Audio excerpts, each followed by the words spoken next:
बेनामी मालमत्ता चौकशीचे जे आदेश कोर्टाने दिलेत त्यामध्ये ज्या अंजली दमानिया या छगन भुजबळांना राजीनामा आता द्यावाच लागेल आणि त्यांनी जर नाही दिला तर मग तो त्यांना कोर्टातूनच मी तशी मागणी करेल आणि तो त्यांना देण्यास भाग पाडणार आहे।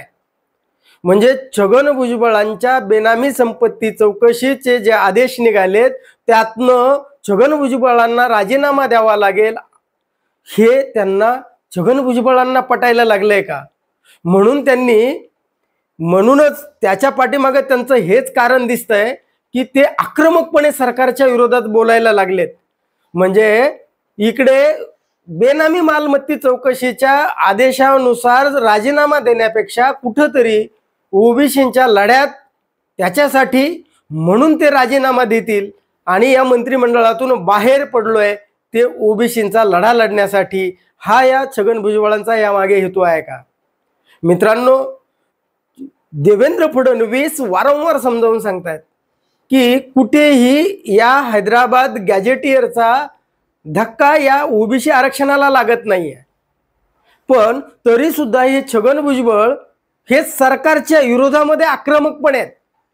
ते आक्रमकपणे आपली भूमिका मांडताना दिसत आहेत। मराठ्याच्या पुढे कुणबी खोटं लिहिलं जात आहे, शाहीचा बदल आहे, खाडाखोड केली जाते, खोटी प्रमाणपत्र ओबीसीची वाटली जात आहेत, म्हणजे हा ओबीसीवर अन्याय होतोय। अहो, या ओबीसींना गेल्या 25 वर्षामध्ये 2,500 कोटी वाटायला दिले, पण याच देवेंद्र फडणवीस सरकारनं मागल्या 3 वर्षाच्या काळामध्ये 25,000 कोटी या मराठ्यांना दिले आहेत। 5 कोटी या मागास आर्थिक विकास महामंडळाला 5 कोटी मिळतात, तर ह्या अण्णासाहेब पाटील आर्थिक विकास महामंडळाला 750 कोटी मिळतात। म्हणजे छगन भुजबळांनी डायरेक्ट सरकारला अंगावर घेण्याचं ठरवलेलं दिसतंय आणि त्यांना माहिती आहे की आता कितीही बोट चेपेपणाची तसली बुळबुळीत भूमिका घेऊन आता चालणार नाहीये। कारण एक तर हा GR काढलाय सरकारनं आणि आता आपल्याला सरकारच्या विरोधात बोलावंच लागणार आहे आणि त्यामुळं आणि जर आपण मंत्रिमंडळात राहून सरकारच्या विरोधामध्ये बोलू तर ती गोष्ट पटण्यासारखी नाहीये। म्हणजे आपल्याला राजीनामा देणं हे क्रम प्राप्त आहे। जर ओबीसींचा लढा लढण्यासाठी म्हणून आपण बाहेर जर पडलो तर ती गोष्ट आपल्या राजकीय भवितव्यासाठी आणखीन उज्ज्वल ठरू शकते, चांगली ठरू शकते। पण अशातच जर आता या अंजली दमानिया यांनी जे छगन भुजबळांच्या बेनामी मालमत्तेचं प्रकरण बाहेर काढलेलं आहे आणि त्यामध्ये आयकर विभागाने सुद्धा सर्वोच्च न्यायालयामध्ये म्हणजे पुनर्अवलोकन याचिका जी दाखल केली होती आणि हे प्रकरण नव्यानं उघडलं गेलंय। म्हणजे आता बेनामी मालमत्ता संपत्ती चौकशीचा हा खटला नव्यानं उभा राहतोय आणि छगन भुजबळांना सुद्धा याची कल्पना आहे। आता यामध्ये आरोप प्रत्यारोप वाढत जाणार आहेत।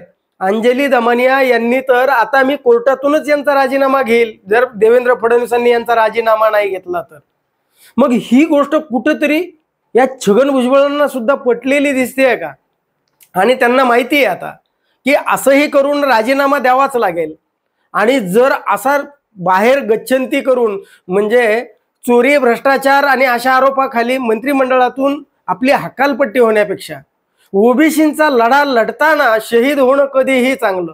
म्हणजे सीमेवर शहीद झाल्यावर स्मारक तरी होईल, पण गावामध्ये चोरी भ्रष्टाचार केला म्हणून त्याला ती एक अपमानजनक, निंदाजनक अशी एक मंत्रिमंडळातून गच्छंती होण्यापेक्षा कुठंतरी चांगल्या उच्च भावानं म्हणजे याचा परिणाम भविष्यात आपल्या राजकारणावर होणार नाही म्हणून छगन भुजबळांनी आता पक्क ठरवलंय की आता राजीनामा द्यायचा आहे आणि म्हणून ते या सरकारच्या विरोधामध्ये अगदी ठामपणे जरी ते म्हणत असतील की आशेचा किरण म्हणजे सरकार जर एक तर देवेंद्र फडणवीस ते म्हणतात एकमेव आशेचा किरण आहेत, पण त्यांना हे बोलताना सुद्धा त्यांना थोडीशी मनातून सुद्धा खंत वाटत असणार आहे की एकतर त्यांना हे म्हणावं लागणार आहे आता एक तर सरकार नालायक आहे, हे ओबीसीवर अन्याय करणार आहे, नाही तर हे सरकार ओबीसींसाठी कल्याणकारी योजना राबवत आहे आणि हे सरकार ओबीसींचा म्हणजे पालक आहे, यांचा खरंच DNA या देवेंद्र फडणवीसांचा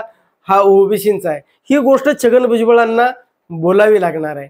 मग पण आता ते जर ती बोलणार नसतील आणि पुन्हा त्यांना खरंच राजीनामा द्यायची वेळ येणार असेल तर ते शहीद होतील का अपमानजनक गच्छंती करून घेतील, तर त्यापेक्षा त्यांनी हा पर्याय निवडला दिसतोय की आता रस्त्यावर उतरून ओबीसींची लढाई लढायची, असंही करून मंत्रिमंडळातून राजीनामा द्यावाच लागणार आहे।